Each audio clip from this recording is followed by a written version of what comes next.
வணக்கம். நியூஸ் ஃபர்ஸ்டின் உலக முக்கிய செய்திகள். முதலில் தலைப்புச் செய்திகள். ஈரான் மீது அமெரிக்கா, இஸ்ரேல் இணைந்து மேற்கொண்டுள்ள தாக்குதலில் ஈரானின் 44 போர்க்கப்பல்கள் அழிக்கப்பட்டுள்ளதாக அமெரிக்கா தெரிவித்துள்ளது. இந்நிலையில் கடலில் கண்ணிவெடிகளை பதிக்கும் 16 ஈரான் கப்பல்களை தாக்கி அழித்ததாக அமெரிக்க ராணுவம் அறிவித்துள்ளது. ஹார்முஸ் நீரிணை அருகே 16 கண்ணிவெடி பதிக்கும் கப்பல்கள் உட்பட பல ஈரான் கடற்படை கப்பல்களை தாக்கி அழித்துள்ளதாக அமெரிக்க ராணுவ மத்திய கட்டளை பிரிவு தெரிவித்துள்ளது. மேலும் கப்பல்கள் தாக்கி அழிக்கப்படும் வீடியோ காட்சிகளையும் வெளியிட்டது.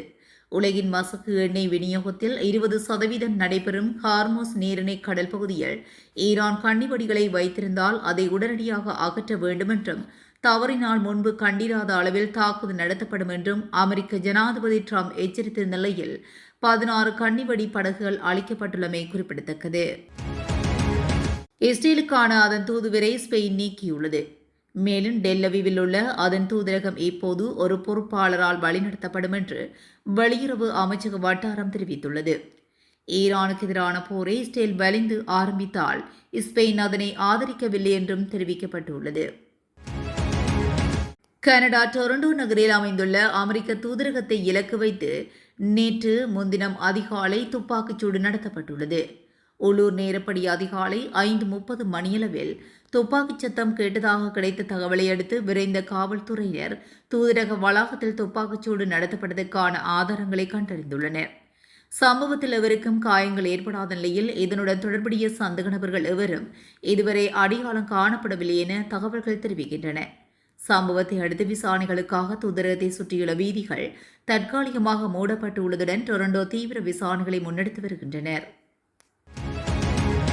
ஹார்முஸ் நீரிணையில் அமெரிக்கா, இஸ்ரேல் மற்றும் நட்பு நாடுகளின் கப்பல்கள் சட்டப்பூர்வமான இலக்குகள் என்று ஈரானிய ராணுவம் தெரிவித்துள்ளது.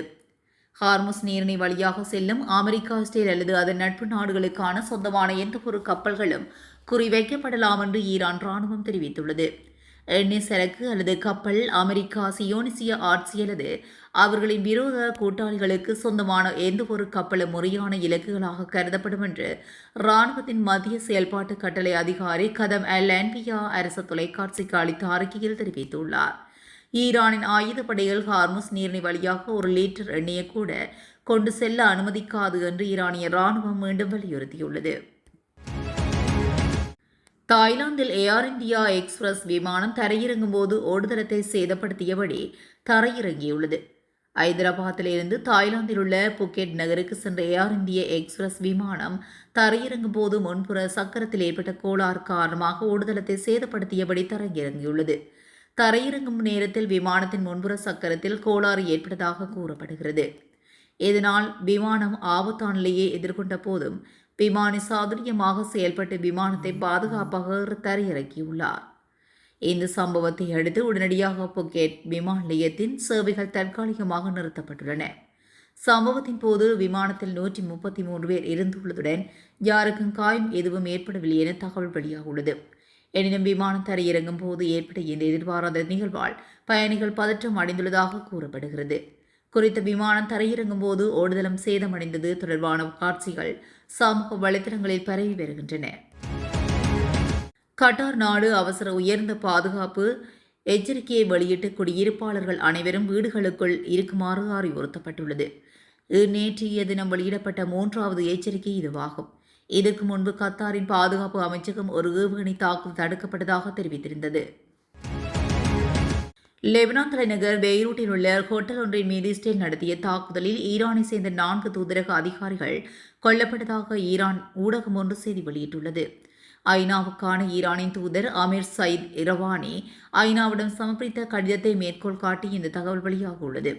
பெய்ரூட்டில் உள்ள ஹோட்டலில் தங்கியிருந்த போதே ஈரான் தூதரக அதிகாரிகள் இலக்கு வைக்கப்பட்டுள்ளனர். இந்த தாக்குதலை திட்டமிடப்பட்ட பயங்கரவாத தாக்குதல் என அமீர் சயித் இரவானி தனது கடிதத்தில் கடுமையாக சாடியுள்ளார். முன்னதாக பெய்ரூட்டில் உள்ள ரமாடா ஹோட்டலில் ஈரான் புரட்சிகர பாதுகாப்படையின் குட்ஸ் பிரிவின் தளபதிகளை இலக்கு வைத்து தாக்குதல் நடத்தியதாக இஸ்ரேல் ராணுவம் அறிவித்தது. அதேவேளை லெபனானில் இருந்து ஈரானிய பிரதிநிதிகள் உடனடியாக வெளியேறுமாறு இஸ்ரேல் கடந்த வாரம் விடுத்த எச்சரிக்கையை தொடர்ந்து இந்த தாக்குதல் நடத்தப்பட்டுள்ளமை குறிப்பிடத்தக்கது.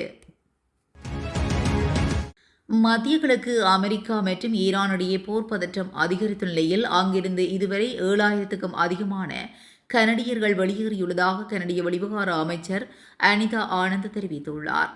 மார்ச் 4 முதல் மார்ச் 8 வரையிலான காலப்பகுதியில் மட்டும் 4300 மேற்பட்ட கனடியர்கள் நிரந்தர வதிவிட உரிமையாளர்கள் மற்றும் அவர்களது உறவினர்கள் தாயகம் திரும்பியுள்ளதாக குறிப்பிட்டார்.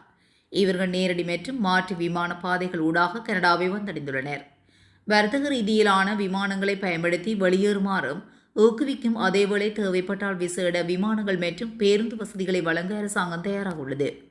எனவே சுமார் 871 பேர் துருக்கி போன்ற பாதுகாப்பான 3ஆம் நாடுகளுக்கு சென்றுள்ளதாக கனடிய வெளிவிவகார அமைச்சர் தெரிவித்துள்ளது.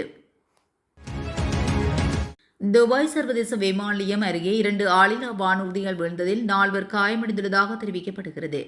இதன்படி 2 கானா நாட்டவர்களும் ஒரு பங்களாதேஷ் நாட்டவரும் ஒரு இந்திய நாட்டவரும் சம்பவத்தில் காயமடைந்துள்ளதாக தெரிவிக்கப்பட்டுள்ளது. எனினும் வானூர்தி போக்குவரத்து வழக்கம் போல் இயங்குவதாக அந்த நாட்டு ஊடகங்கள் செய்தி வெளியிட்டுள்ளன. ஈரான் மீது அமெரிக்கா மற்றும் இஸ்ரேல் முன்னெடுத்துள்ள போரில் கனடா ஒருபோதும் பங்கெடுக்காது என்று பிரதமர் மார்க் கார்னி தெரிவித்துள்ளார். நீண்ட நாட்களாக நிலவி வந்த விமர்சனங்களுக்கு பிறகு நடைபெற்ற நாடாளுமன்ற கேள்வி நேரத்துக்கு நேரில் வந்த பிரதமர் கனடாவின் நிலைப்பாட்டை உத்தியோகபூர்வமாக அறிவித்தார். அமெரிக்கா மற்றும் இஸ்ரேலின் ஈரான் மீதான தாக்குதலில் கனடா ஒருபோதும் ஈடுபடாது என பிரதமர் மார்க் கார்னி உறுதியளித்துள்ளார். ஈரானின் அணுசக்தி திட்டம் மற்றும் பயங்கரவாத செயல்களை தடுப்பது அவசியம் என்பதில் கனடா உறுதியாக இருப்பதாகவும் அவர் குறிப்பிட்டார். திருத்தந்தை 14ஆம் லியோ மத்திய கிழக்கில் ஏற்பட்டு வரும் போரால் உயிரிழந்தவர்களுக்காக பிரார்த்தித்துள்ளதாக நாட்டு ஊடகங்கள் செய்தி வெளியிட்டுள்ளன. திருத்தந்தை லியோ மத்திய கிழக்கில் இடம்பெற்று வரும் சம்பவங்களை அவதானித்து வருவதாகவும் கொண்டு வீச்சிலும் யுத்தத்திலும் உயிரிழந்தவர்களுக்காக துயரத்தை பகிர்ந்து கொள்வதாகவும் வத்திக்கான் செய்திகள் தெரிவிக்கின்றன. ஈரான் கடல் எல்லைக்குள் அருகிலுள்ள நீர்ப்பரப்பில் பயணித்துக் கொண்டிருந்த தாய்லாந்துக்கு சொந்தமான சரக்கு கப்பலுக்கு தாக்குதல் நடத்தப்பட்டுள்ளதாக தேசிய தாய்லாந்து செய்தி சேவை அறிவித்துள்ளது. நேற்று கார்முஸ் நீரிணைக்கு அருகில் தாய்லாந்து கொடியுடன் பயணித்த சரக்கு கப்பல் ஒன்றின் மீதே இந்த தாக்குதல் மேற்கொள்ளப்பட்டுள்ளது. அந்த தாக்குதலில் 3 கப்பல் பணியாளர்கள் காணாமல் போயுள்ளதாகவும் கூறப்படுகிறது. இந்த கப்பலின் முகப்பு பகுதியை தவிர்த்தே தாக்கப்பட்டதாக தகவல்கள் தெரிவிக்கின்றன. கப்பலில் மொத்தமாக 23 பணியாளர்கள் பயணித்துள்ளதாகவும் தாக்குதலுக்கு பிறகு 3 பணியாளர்கள் காணாமல் போயுள்ளதாகவும் ஆரம்பகட்ட தகவல்கள் தெரிவிக்கின்றன.